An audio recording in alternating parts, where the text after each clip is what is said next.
You are my oldest friend, Ryuzo.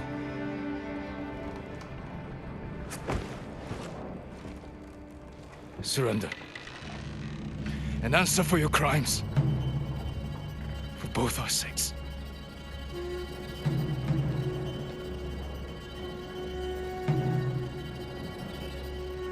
I can't.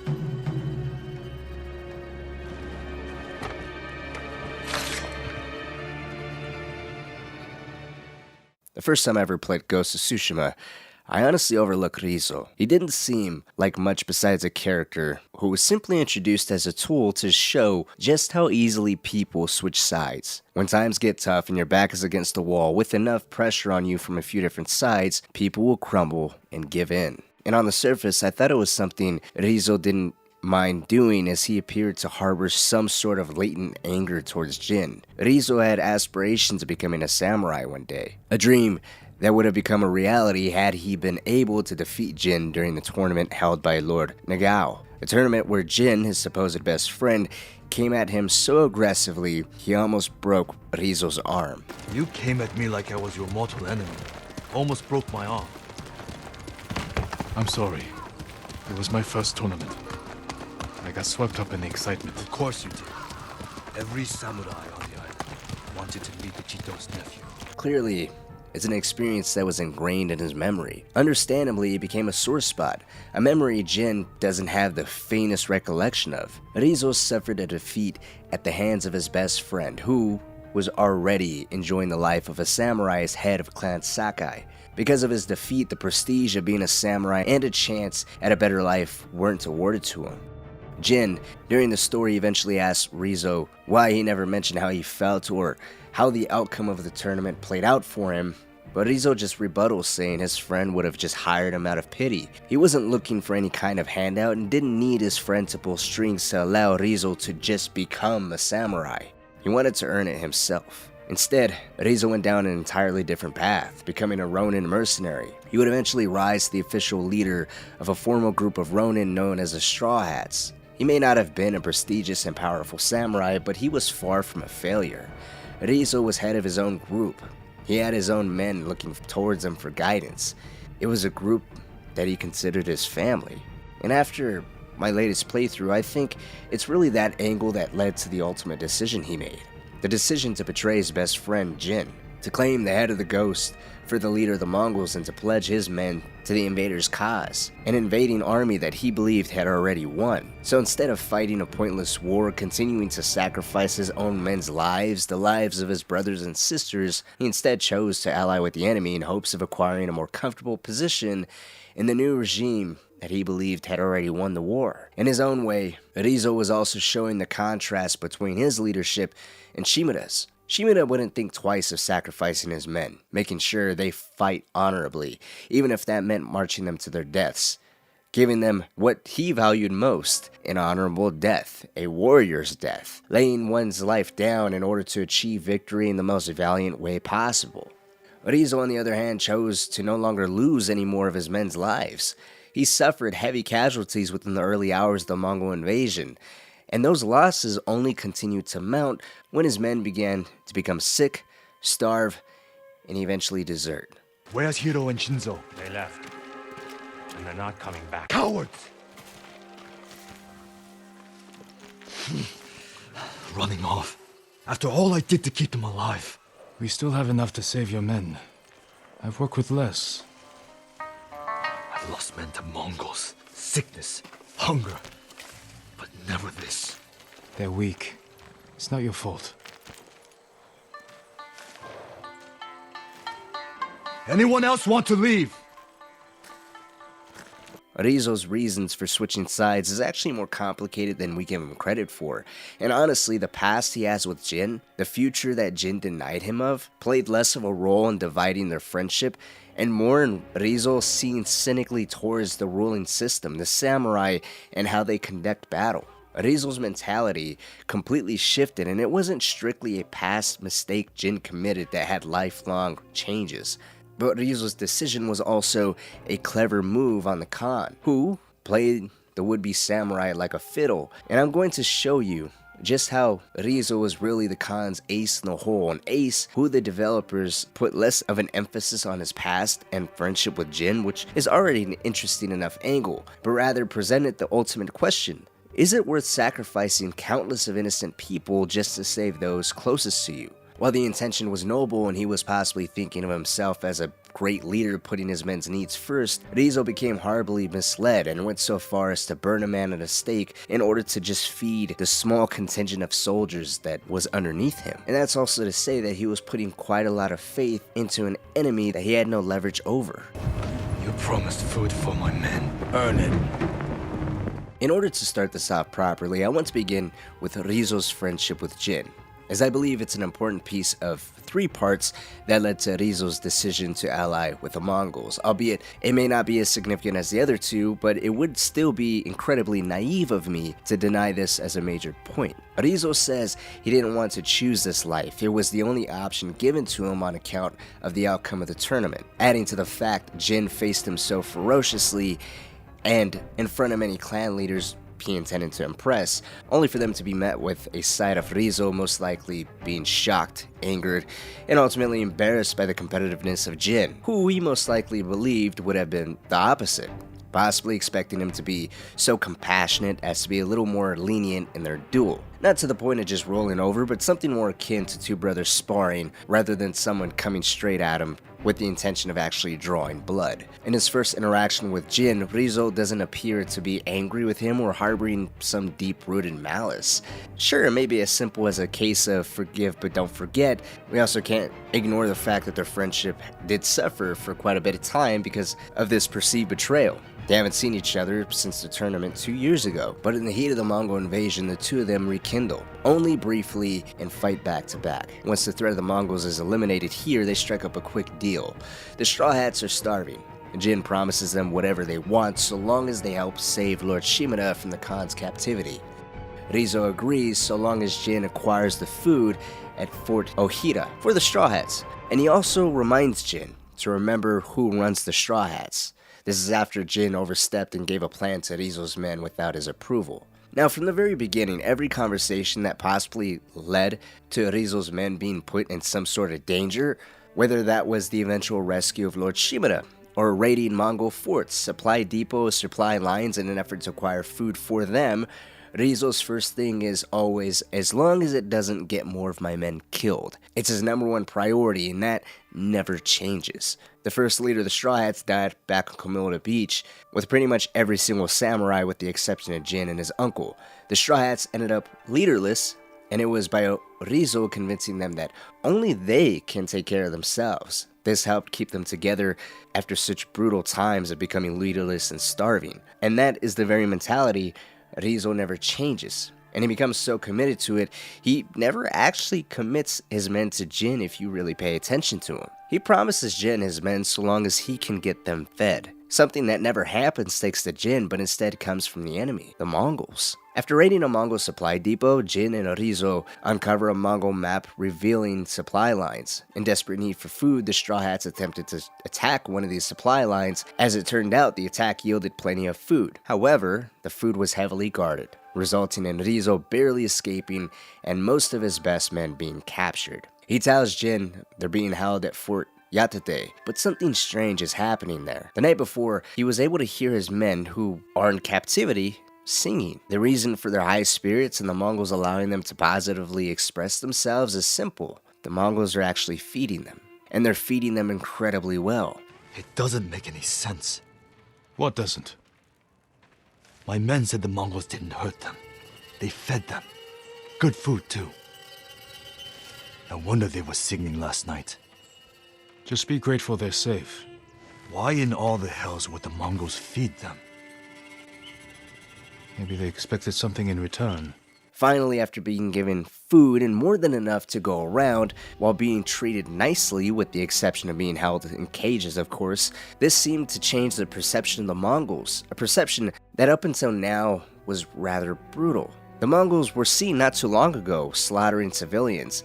They killed every samurai mercilessly, they burned down villages, and they confiscated crops, sending them to be locked down and guarded by their own men, to feed their army. They cared little for the populace.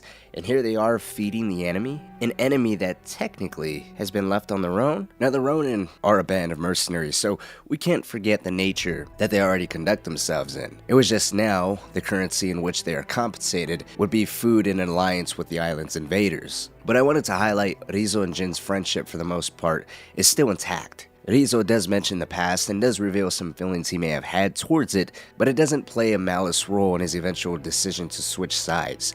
Ryuzo doesn't switch to ally with the Mongols out of hate or pain from something Jin has done to him. Instead, it's more of a reinforcement towards his decision to stay dedicated to the Straw Hats. This was a life that was chosen for him, and he doesn't hate the person who assigned it to him, rather he's fully embraced it. It's not an emotional decision out of anger, more so fear and desperation. He gave up continuing to face adversity in order to get his men taken care of. And that is what leads me to the next part in his betrayal. His desperation, the commitment to the Mongols in exchange for immediate relief of his men. Ryuzo sees the position of the Straw Hats as so desolate, he's willing to do anything to save them. He's also become so invested in everything he has ever done with them, and they have become a source of pride, he won't allow the disintegration of the Straw Hats to come to fruition. This is his unofficial clan. His family, after all. And when people get desperate for those they truly care about, for the things that they value most, they become dangerous, willing to do any and everything to keep that thing safe or that thing intact. The discovery of the Mongols treating and feeding the captive Straw Hats well was all Ryuzo really needed. From the very moment the Khan stepped foot on Tsushima, part of his strategy was to sow division among the natives and opposing forces on the island. On a few occasions, we can see him attempt to reason with Lord Shimada and Jin to just give up. Why should we settle for scraps when we deserve to be legends? He is a legend. See? Your people will follow you. Join me and save them. Why continue to commit forces to a pointless war? Why send men to die when you already lost the war? The people of Tsushima will listen to you, submit, and there will be no more pointless bloodshed. For someone who was already accepting defeat and was trying his best to spare any more of his men from suffering, this was Ryuzo's olive branch. This was his opportunity to end the hardship, get his men fed, stop the fighting, and maybe end up somewhere comfortable, continuing to be in charge of the Straw Hats without the threat of war looming over their heads. All that was required of him was the head of the ghost, his best friend. The first time Jin learns Ryuzo has switched sides and is waiting in the courtyard of Castle Kaneda for Jin is where we learn Ryuzo cares purely for his Straw Hats. So deeply, in fact, that he's willing to kill Jin. Leading up to the fight, Ryuzo likens taking Jin's head as no different than Jin sacrificing everything in order to save his uncle. He pulls the similarities of them willing to do whatever it takes to save their respective families. The ultimate goal. The Khan put a bounty on the ghost. Anyone can claim it. You wouldn't. My men are starving, Jin. Help me save my uncle, and he will reward your men. He will make you samurai.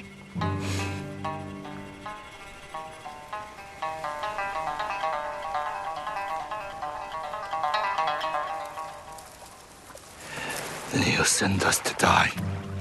Just like he did at Komoda Beach. Ryuzo, He's your family, Jin. I need to protect mine.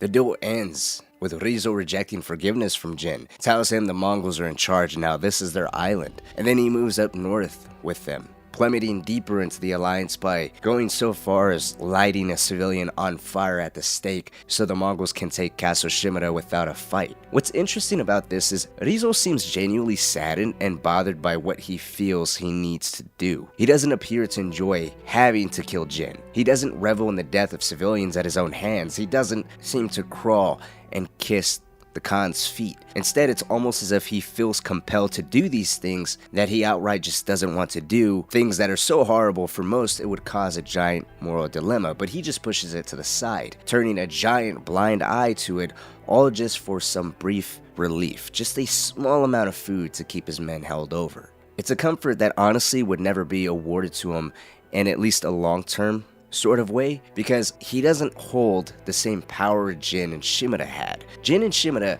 actually had power on the island. Being respected and well-known samurai, the populace would listen to them. Jin even had the support of the people of Yarikawa behind him, a dismantled clan that held no love for Lord Shimada or the samurai that served Lord Shimada, because he was responsible for putting the area down rather harshly during a rebellion they had led against him. Shimada was a Jitsu, everyone listened to him. On the other hand, not only was Jin a well-known samurai, but he was becoming bigger and bigger as the ghost, and receiving more and more endorsement from the local populace. Ryuzo had no respect or power within the populace or natives of Tsushima. His usefulness came in two ways. The first one was implementing a small army that the Straw Hats essentially were. This was something that would obviously run contradictory to his actual intentions of what he had for the Straw Hats, which was keeping them out of fighting. His other usefulness was his personal connection to Jin. As the story progresses, the myth, the legend, the power of the ghost continues to grow and eclipse anything the samurai have ever done. The Khan and the Mongols are prepared for a direct one-to-one battle with the samurai. They weren't prepared or ready to fight an enemy that was becoming more and more unpredictable by the day. And because he was becoming more unpredictable, that made Ryuzo's personal connection to him all the more valuable. But it's still a value that's banked heavily off of Jin.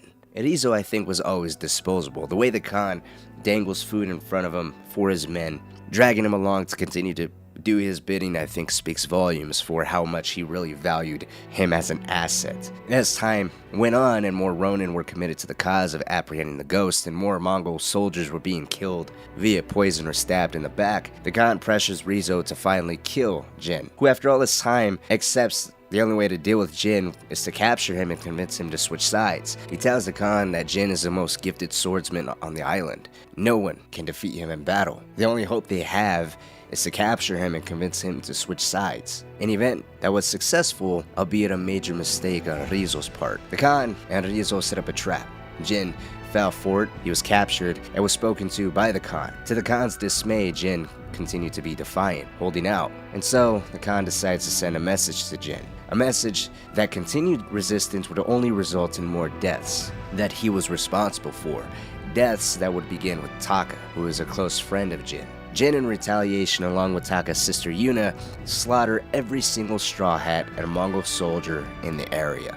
Ryuzo, by allying with the enemy, backed himself into a corner. His men are all dead, he's an enemy of the state, and was left behind by the Khan to be killed by Jin. Ryuzo's last interaction with Jin before they have a showdown to the death, he says the Khan left him behind to collect the ghost's head. However, seeing how the Khan was there at the start of the assault on the castle, the Khan had to be aware of the numbers against Ryuzo, and whatever remained of the Mongol forces that were also left behind as some sort of reinforcement for Ryuzo was insignificant. Even the Khan says himself, Jin is unpredictable and that makes him much more dangerous. He's an unpredictable enemy with a decent number of skilled swordsmen right behind him. If it was a fair one-to-one fight, it still had to be a little bit of a daunting task for Ryuzo to achieve. But this wasn't a fair fight, as all the reinforcements were virtually non-existent due to Jin poisoning all of them in one quick swoop. But nonetheless, Ryuzo said he couldn't defeat Jin, and he had already lost a duel before. He had to have seen no hope at defeating Jin or coming out of this alive by fighting Jin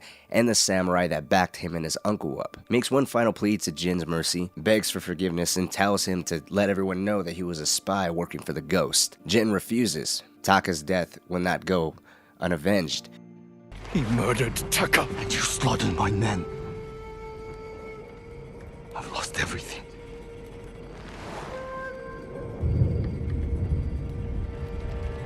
Except you. We can defeat the Mongols together. Ryuzo has no out and looks to Jin as a way to be lazily forgiven for all the death and hardship he has caused on others in exchange for his men. But that leads to one final question. If his men were all slaughtered by Jin, why did he continue to serve by the Khan's side? If his main purpose was to keep his men safe, keep them fed, and keep them out of harm's way, and yet they were killed because of the Khan's decision, did he stay by his side just because he knew he would be killed when crawling back to the samurai or his former friend? Well, I think it goes back to the Khan using Ryuzo as his ace in the hole. If we go to the cutscene where Jin is tied up and the Khan is attempting to reason with him to stop fighting, he not only appeals to Jin to save more lives, but he tries to make Jin feel unappreciated by his uncle. He says he lives in his shadow, And he knows what it's like to never reach your full potential. We settle for the scraps of their greatness, but we deserve to be legends. Your uncle said the same thing when I asked him to end this war. He refused to be your slave. I too have pride in family. And I know what it's like to live in their shadow. Why should we settle for scraps when we deserve to be legends? He is a legend. See? Your people will follow you. Join me and save them. You want to divide and conquer. You did it to Ryuzo. Not us. This scene provides more depth into the tactics of the Khan. He's very intelligent and is aware of who exactly he's speaking to. Feeding the ronin, leading to Ryuzo, dropping his guard and eventually switching sides was just the start. Maybe he did have a conversation with Ryuzo after all, a conversation that wasn't too different from the one he has with Jin here. After he switches sides, Ryuzo starts to say Shimura would just march them off to their deaths. He has no wish of becoming a samurai anymore. He only looks after his men. Maybe it really was a cover. Maybe the Khan helped him understand that if he betrayed his friend and everyone on this island, he would become a legend in his own right. A legend that would no longer live in the shadow of his friend Jin Sakai. Let me know what you think. And like always, thank you for watching.